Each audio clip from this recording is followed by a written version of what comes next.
Hello everyone, welcome back to the Traxion YouTube channel. Now the iRacing Season 1 2023 build is here, which means new content. We've already had a look at the new cars, and in today's video we're going to be checking out 2 new tracks and 1 rescanned track. So the track that has been rescanned is everybody's favourite, Sebring. Now, from what I can gather, there's not too many differences from the old Sebring. It still feels exactly the same.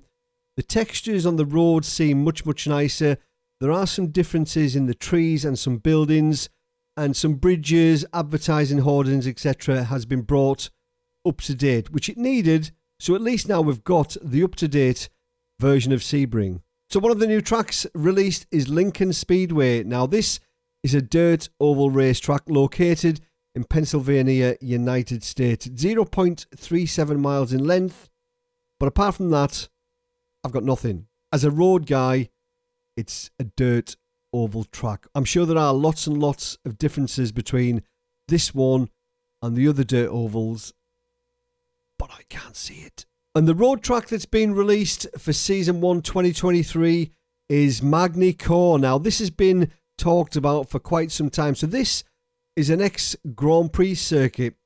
Formula 1 raced here from 91 to 2008. It's 2.741 miles in length. Lots of overtaking places, lots of long straights, some really technical sections. It's actually going to be quite a fun track to drive. Now, I thought the best way of showing you the circuit is just jumping in and doing a couple of laps. Okay, let's take a lap around Magny-Cours. Now, I'd never driven this circuit until today, and it's quite tricky. So we're in the Ford.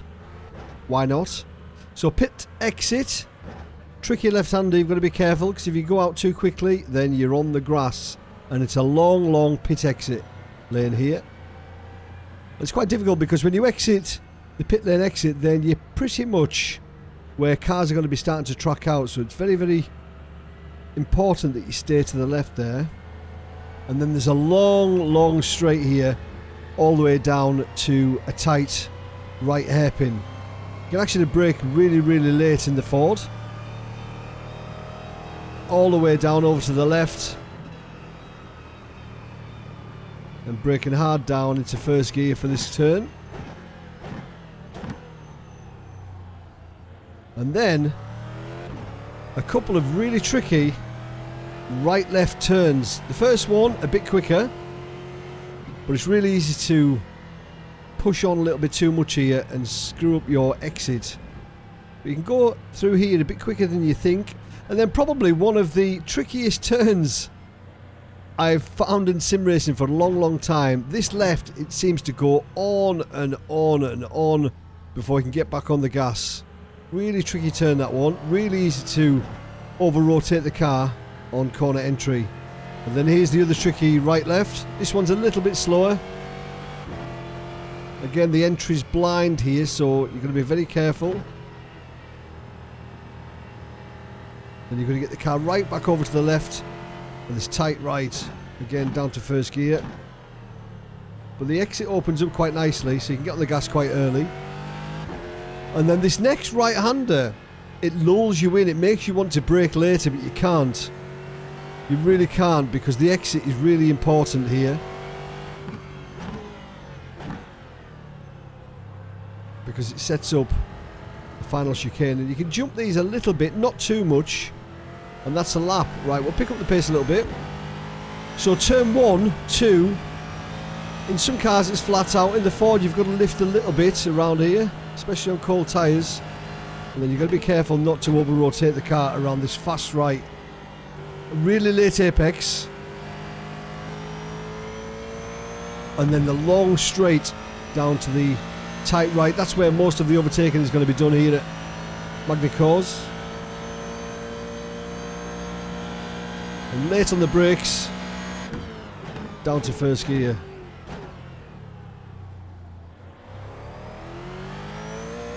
And then it gets technical, gets tricky. This right-left here, really tricky. Use all the curb on entry. You can go through there a bit quicker than you think, and then there's this horrible left-hander which seems to go on forever and ever and ever. It takes forever to get the car back. Tyres are super cold. Not much grip there.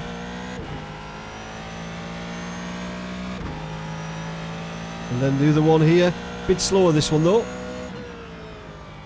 Entry's blind. But then on exit you've got to get the car right back over to the left. Because we need to open up this right.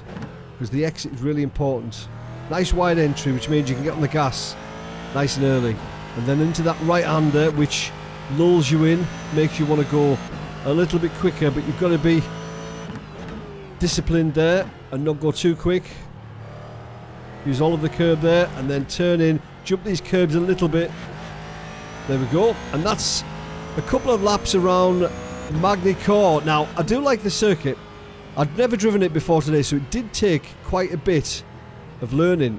I must have done about 40 laps just to try and get my head round the circuit. This turn here, this long right, it's dead easy to over-rotate on entry, and then because it's a long straight, you're trying to get on the gas as early as you can, and the car wants to oversteer this. You've got to be very, very careful. Then obviously the long straight down to the tight right-hand hairpin.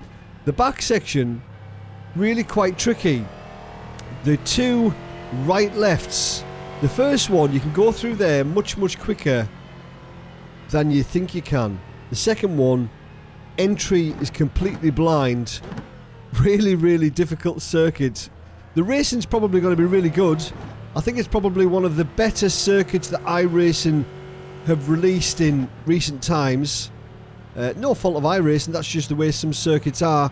But I think Magny-Cour, I think it's going to offer some fantastic racing in anything from GT3s up, maybe the F4. I think they'll be really good around here in the F4. This obviously was a Formula 1 track, but I think it's going to suit the GT3, GT4 class absolutely perfectly. Really like it. Right, I'll quickly show you your pit entry, which is dead simple here. So pit entry is just before the final chicane. And you'll see it straight ahead. You've got to look at the yellow cone there. So it's pretty much right in there. Dead straight forward. So there's no pit lane entry. Just the yellow cones are there. So makes things nice and simple. And pit exit, as I mentioned, just be careful on that long right that you don't push it a little bit too much and end up on the grass. So there we go. That's a quick look at the new tracks or rescan tracks on offer this season. Sebring looks pretty good, to be honest. It's really nice to have an up-to-date version of Sebring. Lincoln Speedway, well, I'm a road guy, so I don't know a lot about dirt oval, but it's nice that they are scanning more and more dirt ovals for those guys that run that series. Magny-Cours, well, I think it's a really good circuit. It looks stunning, looks beautiful. It's going to be really good fun to drive. One other thing to mention, VIR has been added to the base content, so that is now free. And there is a rescan version on the way. Let us know down below in the comments what you think of the new circuit, Sebring, Lincoln Speedway, Magny-Cour. Which is your favourite? Do you think it's a good build for tracks? I'm a little bit disappointed. I expected maybe one or two more tracks to be added to the service this season. But as long as they're adding content, it means that iRacing is moving forward. But as always, thank you for watching. Have a great week. Keep it pinned.